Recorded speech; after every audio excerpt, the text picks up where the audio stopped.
Good evening, everyone. My name is Mark Stellinger. I'm the principal of Radnor High School. I'd like to welcome you all this evening. I'm going to introduce someone who will do all the introductions, but I do want to thank our distinguished guests for coming out this evening on behalf of the kids of Radnor.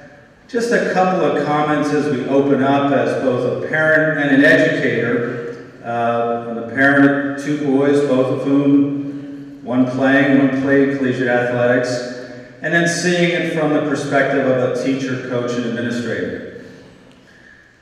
One of the biggest things I'd like to emphasize to the student athletes and to the parents, enjoy the moment that high school athletics are. I think too often we are trying to reach to somewhere we're going as opposed to just enjoying where we are. High school athletics is a remarkable time. It is very fleeting. It goes very quickly, and it's never replicated again. I really get discouraged when I hear high school students say, I'm not playing X sport because I want to concentrate on Y. That's such a mistake, generally speaking. It really is. These years go quickly. The opportunity to be on the teams goes very fast, and it will never happen again. If you're considering a college sport, I would believe that these coaches and athletic administrators would agree the number one criterion is that one has a passion for that sport. That should be the number one reason that one is playing that sport. The benefits of athletics and teamwork are real. I'm very proud to say that all of the administrators at Radnor High School are former collegiate athletes. It helps us work together. I think we've developed some resiliency, and it is just a lifetime benefit. Athletes take a big risk. They're willing to take the risk. You might do all this training, all this preparation, then you might lose or you might get hurt. But again, life lesson, resiliency, you've got to get back up. You've got to keep moving, and I genuinely believe that high school athletics teaches that. So anyway, enough from me. You want to hear from these experts. I want to thank everybody again for being here. Thank you all for your interest in Radnor athletics and Radnor students. And I'd like to introduce one of the great friends of Radnor athletics, Mr. Rick Anderson.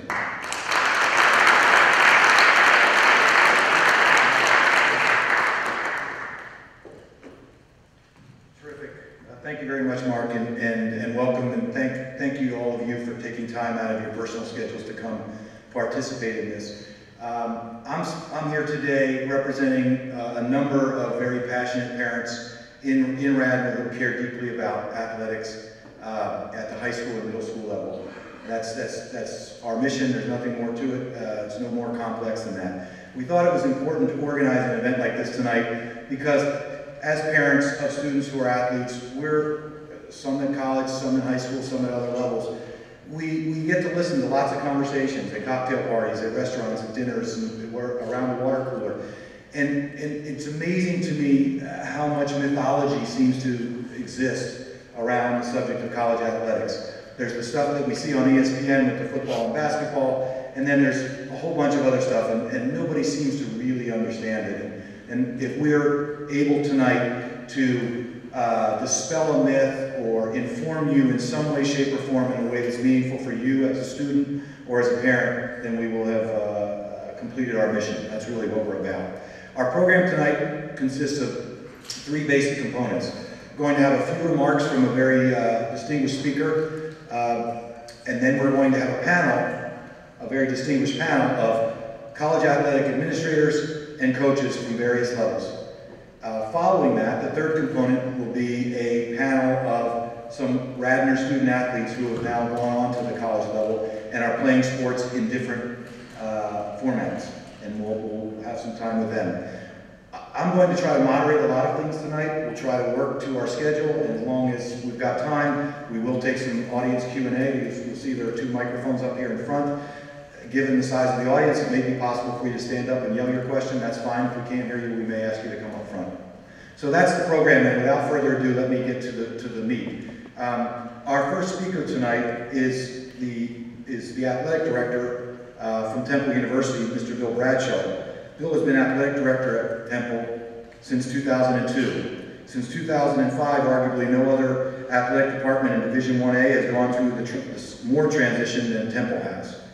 The Owls have moved into a new football conference. They've hired new coaches in 9 sports. including football, men's basketball, and women's basketball. And prior to his arrival at Temple, Bill spent 16 years as the Director of Athletics at DePaul University in Chicago, 9 years in the same position at his alma mater, LaSalle University. 34 Temple teams have advanced to NCAA tournament play during his tenure. Bradshaw also owns a master's degree in guidance and counseling from Niagara University, and he received a bachelor's in pre-law from LaSalle. Most importantly, Bill resides right here in Radnor with his wife Yvette and 3 children, Billy, Paige, and Connor. Please give a hearty welcome to Mr. Bill Bradshaw.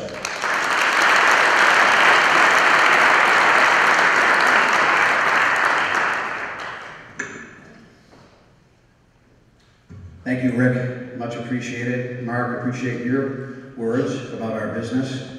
And Anne-Marie Staples called me a few weeks ago to make this presentation. She said, Bill, I just have a couple questions. One, do you know about the First Amendment? And I said, I do. And she said, do you know about free speech? I said, yes. She says, well, you're going to be given one at the high school. So that's how I got here. So thanks, Anne-Marie, for that. We're going to hear from Rick and Friends of Radnor Athletics, FORA, is that called? F-O-R-A. In just a little bit, I want to welcome the middle school student athletes and parents of high school student athletes here today, and hopefully we'll have some fun with this and get some interaction where all of you can ask us some questions. Got some terrific coaches and administrators here. Dave is from Haverford College. He's both an administrator and a head coach. And then, of course, Chris is a Hall of Fame coach from Princeton, and Jack, who you'll see, just retired as a Hall of Fame coach at Drexel. They've got more wins between them than you'll ever want to know, and you'll hear from them, so we're going to have fun. My advice to the students here this evening is based on all my life experiences, so some of them are opinion and recommendations. And some of those experiences, a head baseball coach and assistant baseball coach at Division I, as a student athlete who was a walk-on, actually. We'll talk a little bit about that. As a professional baseball player in the Texas Rangers organization, and most importantly, a father of 3 Radnor teenagers, and also the husband of a Radnor soccer mom, a Radnor resident, a homeowner, and taxpayer. So all those experiences up here. In my spare time, I'm director of athletics at Temple University, and sometimes have time to do that. As I said, I'm going to break this down into 3 areas, and it's while you're in middle school or high school. Secondly, while the process of looking for a college to go to, some of my experiences from that. And third, actually as a student athlete at a university, you're going to have a panel to talk about that as well. The world of intercollegiate athletics, and I did a little research before coming in here, there's actually different levels of competition, as you might know. The junior college level, there's 1,078 junior colleges that play intercollegiate athletics, which are 2-year schools. Many of those student athletes go on to 4-year schools. There's 269 NAIA institutions. That's the National Association of Intercollegiate Athletics. That's not the NCAA, but it's 4-year schools around the country and in Canada who compete at the championship level, and there's many opportunities at the NAIA level. And in the NCAA, in the 3 divisions, there's 1,075 institutions at the 3 divisions. There's Division III, you're going to hear from Dave about that, a non-scholarship area. That's 449 institutions, like at Haverford, that compete in Division II, which would be Philadelphia University. Here in Philadelphia, they have scholarships. The Division II schools, 282 schools around the country compete at the Division II level. And in Division I, there's actually 3 divisions within Division I. There's 344 total institutions that make up Division I. Division I AAA, those are the institutions that don't play football, and that would be like LaSalle and St. Joe that are in the city here, and Drexel. They don't play football, but they play at the highest level in competition in Division I in all their sports, and often compete favorably or better than other schools that are in different divisions in Division I. Division I AA are those schools and there's 98 of those, by the way, in 1 AAA that don't play football. Division I AA is 126 schools that play Division I, and they also play football, but not at the highest level of football. And in our area, that would be Villanova and Penn, compete at the 1AA level. Division I in all sports have football, but not at the 1A level, which is 120 institutions, Temple being among those, Pitt, Penn State, that play in Division I and also play at the highest level of 1A, which means they spend the most money in football, is what that means in 1A. And there's no question that Division 1A is big business. And I'll give you some examples of why it's big business. And in Division I, the NCAA, we just signed a 14-year deal with CBS and ESPN worth $10.8 billion. And that just covers March Madness. That doesn't cover the regular season games, doesn't cover anything at all. It just covers that March time, for that period of time, $10.8 billion. If you make the NCAA Division I men's basketball tournament, if you just make it, if you qualify, that's worth $1.2 million to the conference that you're in. If you win a game, then it's another $1.2 million for that university and that conference. So it just goes to tell you how the business is. In football, in the BCS level, 5 bowls, that's 10 teams. Each of those 10 teams in those 5 bowls get $18 million to participate in that game. $18 million to be in that game. So when LSU got shut out, they didn't score any points. They were able to come away with $18 million for their conference for that game, if it made them feel any better. So it's really a big business. And I'm going to give you this one. It's going to be hard to believe. Men's basketball, this year, there were 48 coaches who made at least $1 million to coach Division I, be a head coach in Division I basketball. 48. Some of them made $3 million, $4 million. I know other coaches are looking at me here. They just started making that kind of money, right? Some of them make $3 million, $4 million, $6 million a year to coach basketball at the Division I level. And in football, there's 65 coaches who make a minimum of $1 million, and there's one coach that makes $8 million a year to coach football at Division I. So that's what I say about big business. Now, some recommendations while you're in high school, while you're in middle school. The first one I would say was make academics your highest priority. The better you perform academically in high school, the more opportunities you will have athletically in college. So obviously, the better your grades are and your SAT score, the more opportunities you're going to have, and the more coaches are going to be looking for you to have opportunities at every level of college athletics.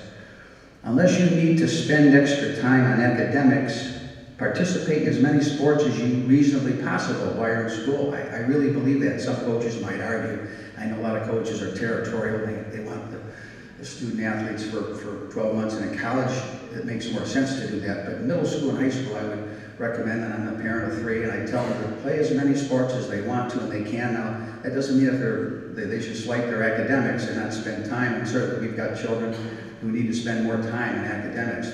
But if they have an interest in a sport, give it a shot. Have fun. Go out for a team if you like the sport. You may be surprised at your interest as your skills develop in that sport, especially as you get to be a sophomore and junior. Take the SAT exam as many times as you can. It's more than likely your score will improve each time you take them. And the first time you take them, you're nervous as heck. I remember that, and that was half the battle. The more times you take them, the better score, and it helps your opportunities. But also want to talk the part 2, the process of looking at a college, and some of my recommendations.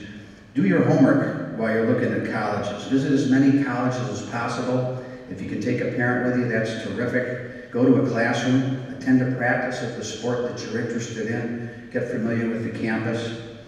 And I would say this, ask yourself many questions as you're going around, and I would say at least do it by your junior year. Start to visit colleges and take a good look at where you might go and ask yourself several questions.